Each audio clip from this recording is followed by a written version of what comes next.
After 10,000 years of technological and cultural revolutions, have men become obsolete? Or are we on the cusp of a new masculinity revolution? This Thursday, March 17th, on St. Patrick's Day, at 7 p.m., witness the revolution.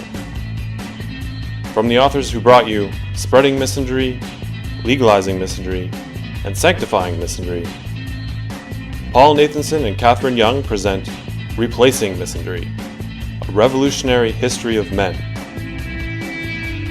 Join the U of T Men's Issues Awareness Society at the Banting Institute, room BI 131, at 100 College Street, University of Toronto.